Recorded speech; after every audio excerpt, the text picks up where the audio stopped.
Bonjour à tous, bonsoir à tous, tout dépendra de l'heure à laquelle vous visionnez cette vidéo. Comme d'habitude, j'espère que vous avez pris soin de faire attention à vos oreilles. Mettre un casque est une chose, gérer le son en est une autre. Je vous propose ce livre que j'ai baptisé Astral. C'est un essai. Je pensais pas du tout l'enregistrer, mais récemment je suis retombé sur les feuilles que j'ai rédigées à l'époque où j'ai écrit ces quelques lignes. Pour l'instant, je vous en dis pas plus. Et je vous laisse donc découvrir cette œuvre aussi inattendue que particulière. Ceci est un cahier qui m'a suivi durant l'été 2020.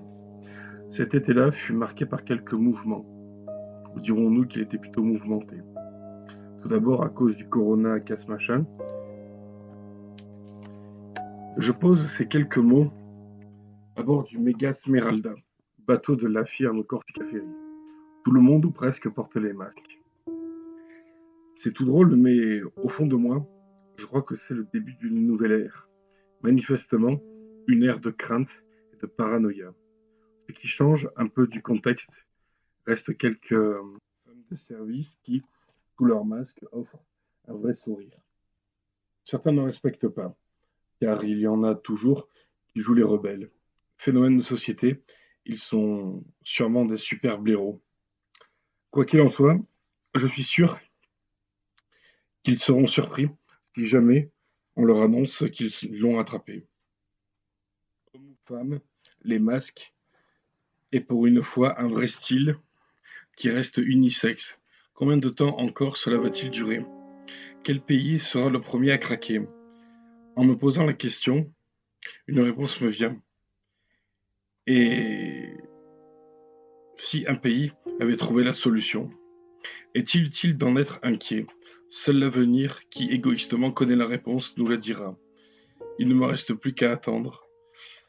Et sûrement, tout comme la race humaine, découvrir la réponse en temps utile. Le marin solitaire. Seul il marche, un homme au visage grave, aux yeux qui ont vécu, qui ont connu et qui ont vu. Le marin solitaire est bourru, grossier aussi, gentil parfois. Ce n'est pas le capitaine Achab ou Archibald Haddock. Le marin solitaire est seul sans histoire, du moins parmi les mortels, car la vie du marin se passe en mer, la mer qui reste son point de départ de toute aventure. Ce vieux bonhomme a vu la vie à bord de navires, chaloupes ou sur les quais. Quand il marche, à son âge, il se souvient de sa vie à bord de baleiniers ainsi que de navires de croisière. A-t-il connu le sentiment d'amour? Oui, avec quelques rencontres d'un soir. Mais sa vraie femme restera la mer, la Sainte Mère. À son doigt,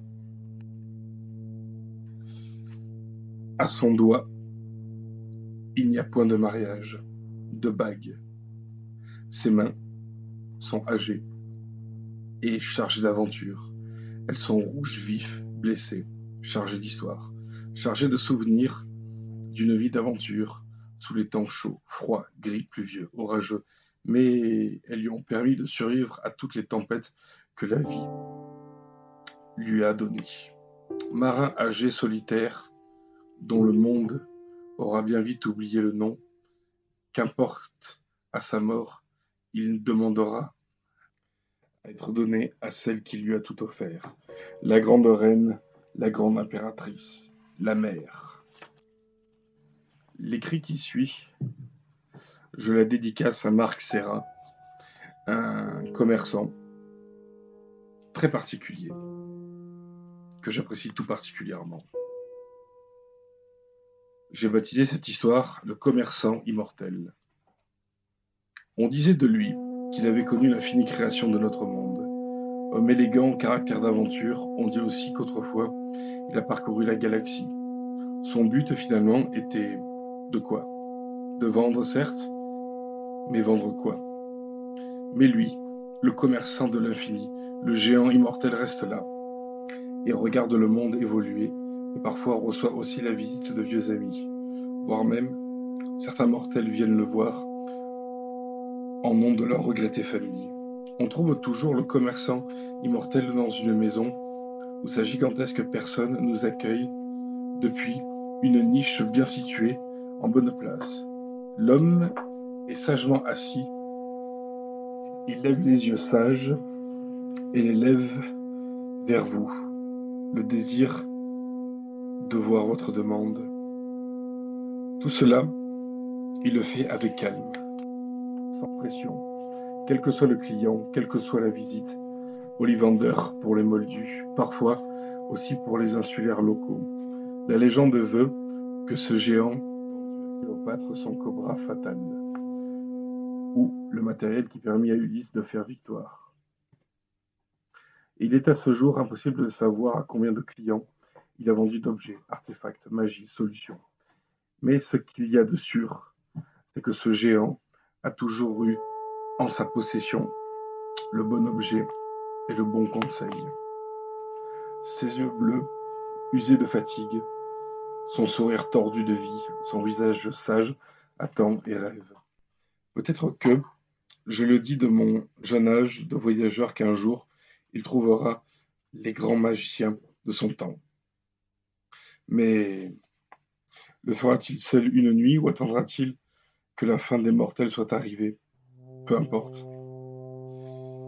Le tout est de se rendre compte, aujourd'hui, maintenant, que ce qu'il fut important à retenir de sa légende, c'est que la vraie magie, selon lui, est la satisfaction de savoir que quel que soit le mortel qui lui fait visite, il en ressort avec la joie, la satisfaction et le bonheur d'y avoir trouvé l'objet de sa convoitise ou de ses rêves.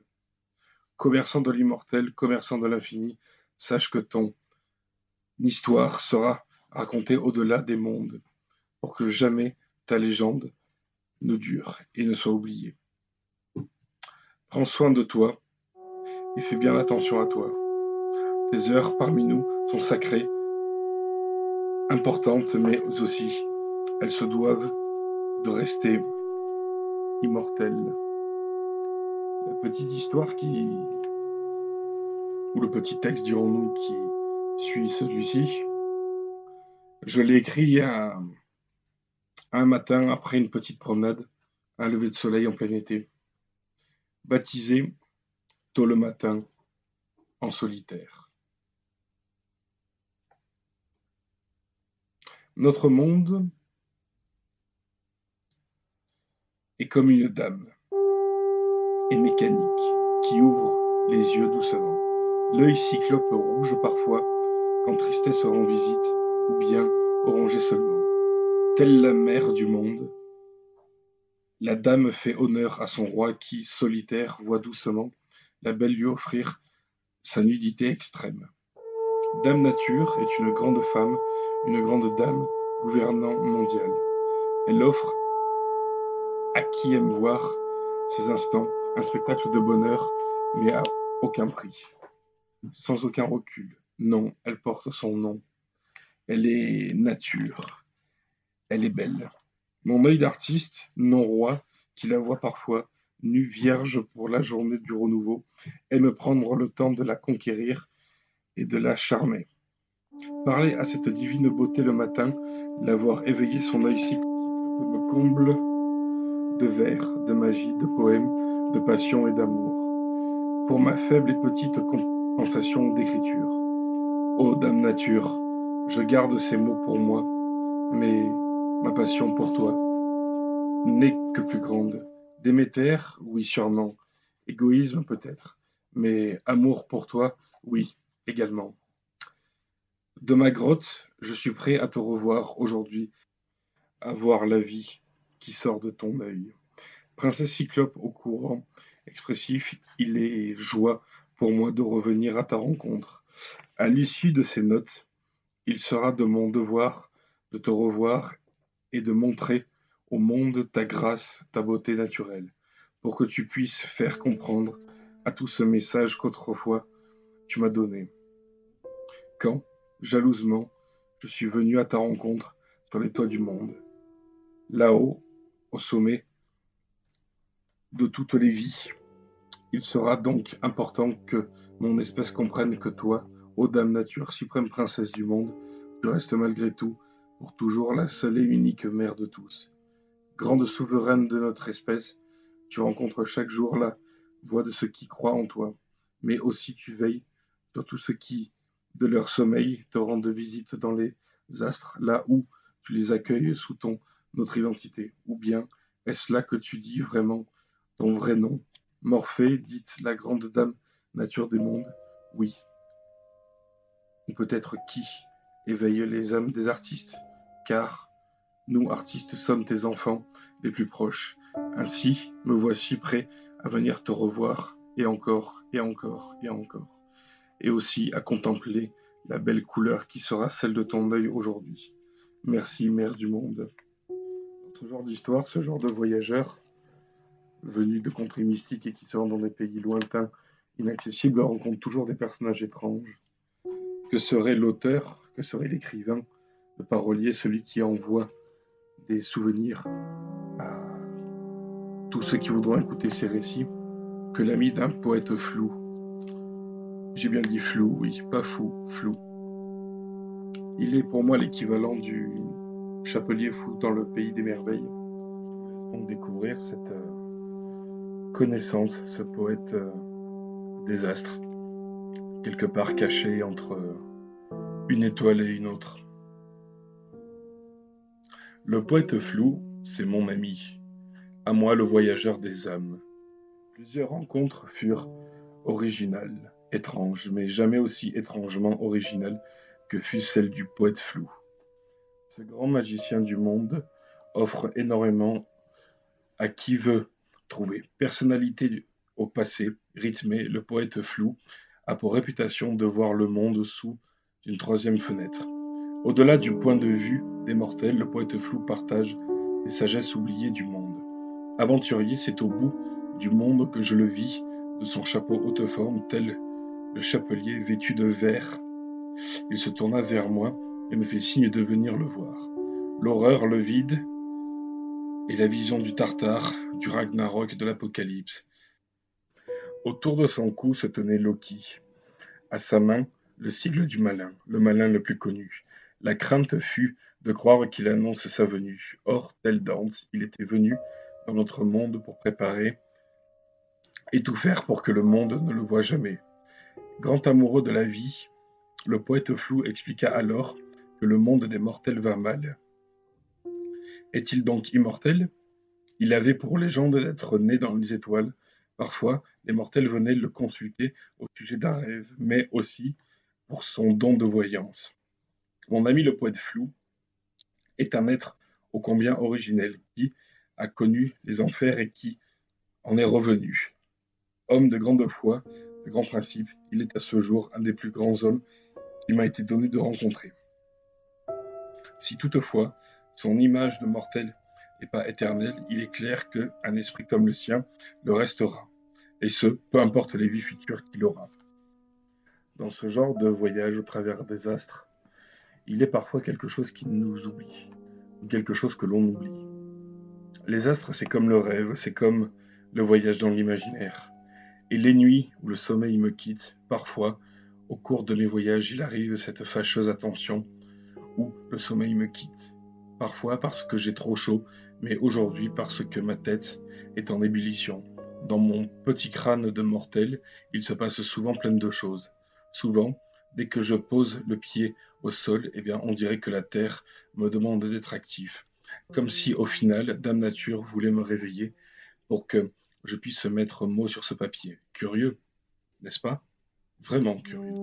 Mais tous ces rêves, puis ma plus tendre enfance, me ramènent toujours vers la Corse, cette île de beauté, cette île mystérieuse, qui pour moi, de son aspect, de ses décors, dirons-nous, me fait toujours rêver. Je suis toujours, comme je dis, heureux de la retrouver et je me sens toujours le cœur arraché quand je dois la quitter. Corsica, île de beauté, Cette île solitaire, sauvage, originale, rare, unique, merveilleuse. Cette île qui hante mes nuits, cette île qui reste seule avec son originalité, sa belle couleur, toutes ses criques, ses chemins, terra, terra. Quand je vois les gens, ces images, sa nature, toute l'année j'attends le temps où le soleil chaud, la vie et la liberté. Qui aime la liberté de la vie ne peut que aimer cette terre sauvage. Souvent conquise mais jamais soumise. Île de caractère qui se défend comme tout petit pays qui se veut pas comprendre, qui ne se veut pas compris aussi. Il y a des murs, mais des pierres. Et dans les pierres, il y a ces traditions. Dans ces traditions, il y a ces paysages. Dans ces paysages, il y a ces habitants. Dans ces habitants, il y a quelque chose de vivant. Une énergie qui décuple, au final, l'amour de la vie, l'amour de soi. Mélange de terre, mélange de mer. Montagnard, marin, berger, navigateur, randonneur, quand le matin le soleil passe au travers des collines de Corse, on a l'impression que Regina, la sainte patronne de l'île, nous embrasse de son soleil qui ouvre une image très agréable. Plutôt avant que le soleil ne voie les couleurs de gris, de bleu, de crème, mais aussi de sable, la couleur du matin prend donc une tonalité chaude, tel le feu que l'on allume au loin, le feu qui annonce son bain et qui annonce aussi que la vie arrive. Le spectacle est merveilleux. Aujourd'hui encore, je me souviens de l'installation d'images chaudes dans ces matins d'été. Des images qui gravent au plus profond du cœur, telle une œuvre d'art qui prend tout son sens dès les premières images, les premiers instants. N'importe quels esprits inspirés par la nature de la vie ou par ces belles choses ne peut pas rester dos à de telles merveilles. On parle de la vue, mais laissez-moi vous parler aussi des odeurs. Un subtil mélange de parfums. On y trouve quelques notes de laurier rose, plante dangereuse à l'ingestion, mais sans danger à la vue. Une pointe de vue sur son parfum. Il y a ensuite les immortelles, petites fleurs au parfum doux qui, subtiles, dû à sa légèreté et à sa discrétion. Les eucalyptus ouvrent, parfum fort et très puissant. Petites et dorées, on les trouve dans toute l'île. En automne, vous pouvez trouver aussi le parfum des marronniers. Mais à ce jour, le parfum qui reste le plus présent auprès des côtes reste celui de la mer. Ah, la mer, douce et calme, elle reste présente à ces chères côtes de Corse. Immortelle amie, toujours présente, elle vous offre confort et détente, quelle que soit l'heure de la journée. Et puis, tels des petits soldats, les insulaires se réveillent et vont à leurs activités. Parfois, peu compte de tout cela, mais ils ont le bon sens d'accueillir les touristes durant plusieurs mois. Parfois sympas, ils sont toujours prêts à rendre service. On dit des Corses qu'ils sont prêts à tout quand un homme demande l'asile. Car cette île, terre d'asile, reste aujourd'hui l'île qui garde le plus de mes secrets et de mes tourments. Corsica, Corsica, ma reine, tu resteras. C'est quand mes voyages astrales me fatiguent, dans cette île de beauté que je viens me ressourcer. C'est quelque chose pour moi qui reste envisageable chaque année, chaque été, quand le soleil chaud est haut dans le ciel et que la sueur glisse sur notre front. Il me faut toujours revoir cet endroit, ces murs, ces pierrets et cette île. Mais que serait la vie du voyage des astres si, au-delà de rencontrer un ami, je rencontrais aussi le sourire d'Asie? C'est un sourire mystique, limite ironique, voire légendaire, quelque chose que l'on cherche toute sa vie, que finalement nous finissons par trouver quand le crépuscule se montre au bout de nos jours. C'est le sourire d'Asie. Elle a un visage de guerrière, elle est pourtant très souriante. Elle est une amie des anges, une amie de tous ceux qui sont d'ailleurs. Son histoire, nul ne la connaît. Elle ne la raconte pas. On dit qu'elle a connu Chronos, père de toute divinité, celui qui autrefois a commis avoir conquis mère nature. Cronos fut un amoureux extraordinairement nul. On dit que autrefois, dans des temps anciens lointains et éloignés, qu'il décida d'épouser Sourire d'Asie. Ce fut, aux limites du temps, avant même la naissance de l'univers, qu'elle eut 3 enfants, matin, midi et soir. Mais alors importants aux yeux de sa maman, mais inutiles aux yeux de leur père, tel le monde qui fut créé autrefois. Sourire d'Asie, loup solitaire, parcourt le monde alors que les temps passent. Avec son éternel de mari, elle s'occupe de ses enfants seule, sans aide et sans jamais signaler le moindre besoin, tel le sommeil du monde. Elle restera dans une boucle de sommeil qui va durer. Ce n'est que quelques siècles plus tard que je fus témoin, qu'elle croisa alors le poète flou. Le contact fut immédiat, alors d'un nouveau monde vit le jour. Un mélange entre l'étrange et l'impossible. À ce jour, Sourire d'Asie, on dit que leur amour resta aujourd'hui et pour toujours. Moi, le voyageur des mondes, je me rends compte que aujourd'hui, on dit qu'il y a 7 ou 10 siècles plus tard, je peux que constater que le bonheur, il y a en ce bas monde, leur doit que le soleil prit place à la pluie. Aujourd'hui, je suis fier quand je leur rends visite. Le monde se porte que trop bien. L'univers sera, je pense alors, quelque chose de plus beau que lorsque l'humain les verra au grand jour. Ils éclairent alors tout sens de la vie. Très sincèrement, moi le voyageur astral, je pense qu'il est temps pour moi de vous laisser. Peut-être je reviendrai des astres un jour vous conter tout ce que j'aurai rencontré et ce que j'aurai retrouvé. Il est temps pour moi de vous dire au revoir. Et sachez que de mon étoile, je vous jetterai toujours un petit message pour vous conter toutes mes aventures rencontrées.